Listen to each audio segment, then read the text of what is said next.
Travis Wayne Goodsell.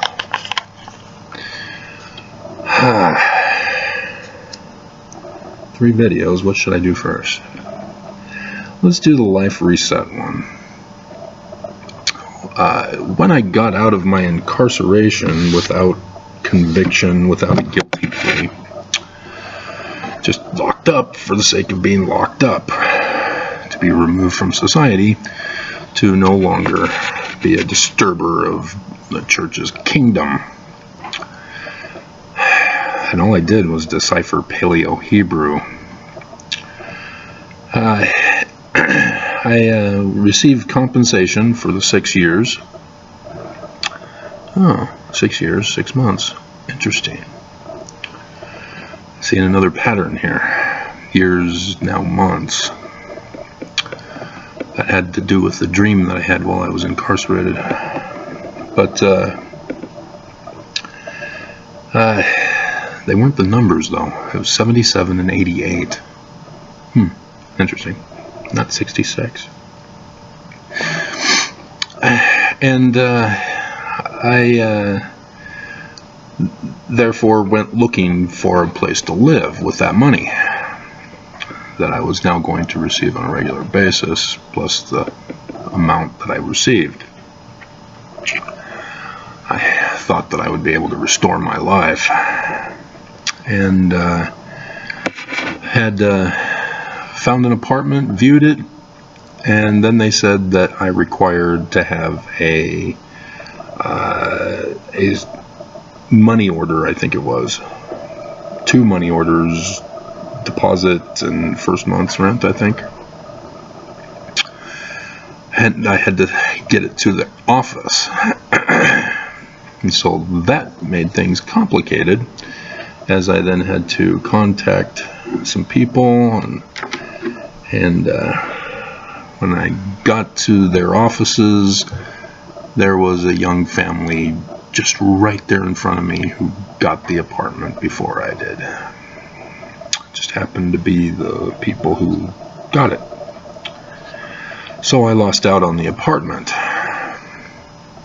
As a result, I was placed in the apartment that you used to see me in, out in West, well, this is still technically West Valley, but the other part of West Valley. So there's another pattern, still in West Valley.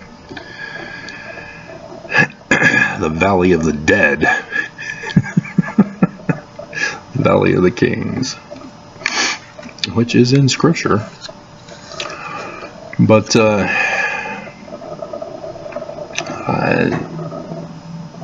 I then found Karen at my new apartment building, and we had gotten married. But on my way moving to that place, didn't drive. They made sure to take away my driver's license so that I'd never get one again. If you go 6 months, I think it is, without a driver's license renewed, you have to do all the tests all over again, both the written and the driving test. So they purposely screwed me to prevent me from succeeding in life. They're purposely knocking me down and telling me to pull myself up by my own bootstraps as they take away assets, as they take away resources. Isn't that great? But I passed by the U-Haul, and the impression came to mind that will come in handy one day. And so that's got me curious as to what that referred to, as I'm getting ideas of latter days and not realizing that we were about to get in it. No, we already were in the first year of it in 2014, so this was 2015 in February. And so I was able to obtain computer systems and programs and apps, and apps were the new thing that I had to figure out. I wasn't wanting to go to the app thing because I didn't want to not be able to have access to apps if the internet goes down. I want them on my computer running all the time, regardless of whether there's an internet service. But I was assured they would, and there are many that are available when there is no online service, but nonetheless, I prefer the programs you buy in the discs. That's my scripture program, by the way. It's the CD-ROMs. And I published my first book. Didn't realize Amazon was available, so paid thousands of dollars for it, just as I paid thousands of dollars for my business here. But I'm jumping ahead, aren't I? With the comparisons. And began to find YouTube and do videos on YouTube. They're pretty poor quality, but I had to learn everything by myself. And so I'm talking to Mormons about scriptures in Exodus that is coming.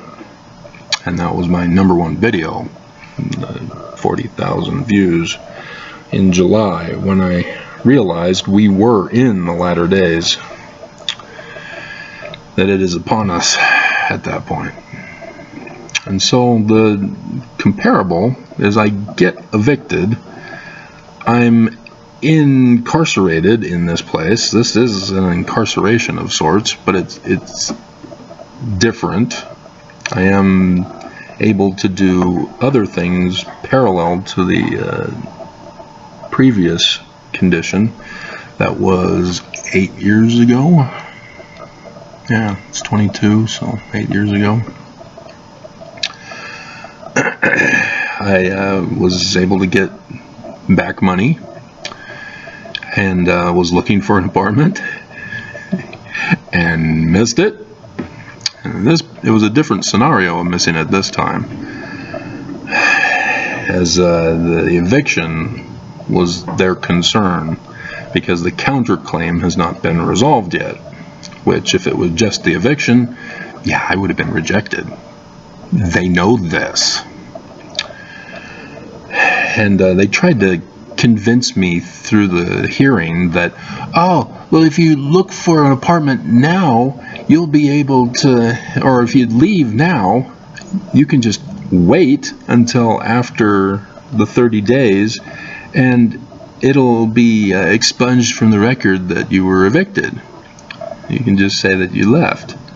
Yeah, that'll be easy to explain to people. I had an apartment, doing well, making regular monthly payments, and then I just decide, I'm gonna go be homeless. They think I'm a fool. Dear God. And so, yeah, I fail at getting another place to live, but here I am at this place. So this serves as incarceration and a backup housing. And wouldn't you know it, bump into Karen on the bus that Tuesday that I told you about, where she didn't even recognize me. She was trying to do a missionary encounter with me.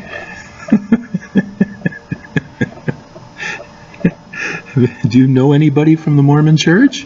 Why, yes, I was married to one. Oh, were you married in the temple? Why, yes.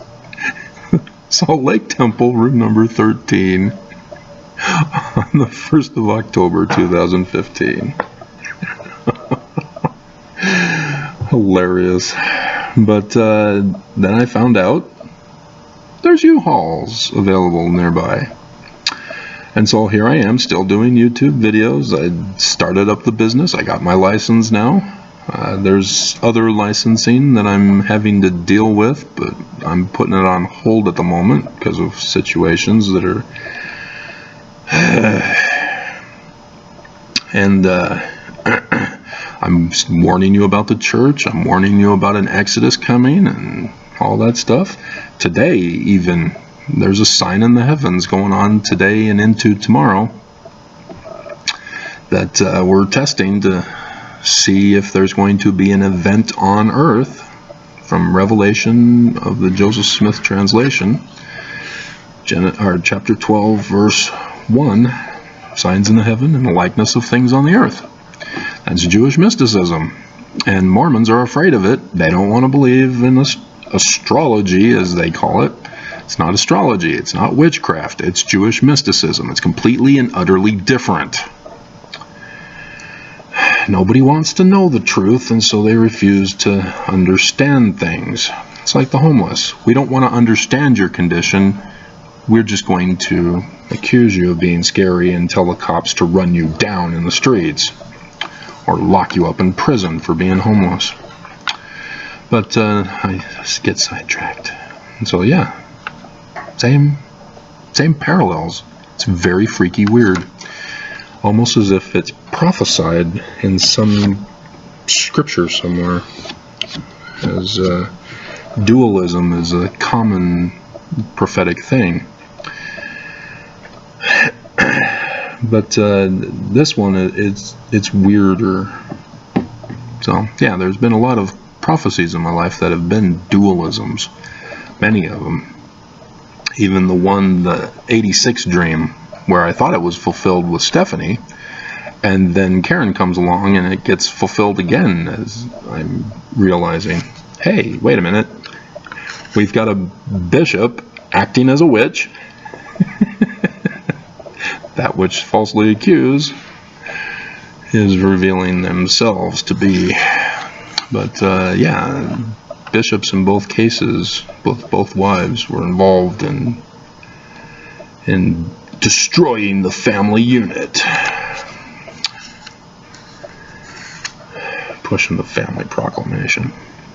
But the second one was more of my research rather than Karen. So yeah, this is, however, the first time I've had a beard. When I was first locked up, 2008, I wasn't allowed to shower or shave for a couple of weeks, and then I faked a toothache, and they then moved me to Supermax with Brian David Mitchell, Curtis Allgaier, and other upstanding, fine young citizens in Utah who needed to be protected from other people. I was a big bad critic of the church. Gotta lock me up for life. God. So yeah, very, very curious. But yeah, I'm wondering if anything is, Tetrad then, Tetrad now. Interesting. Then it was the first year of the Tetrad. This year is the second year of the Tetrad. So there's a difference. But same pattern. So curious to see what's going to happen, and hopefully it'll be soon. Soon.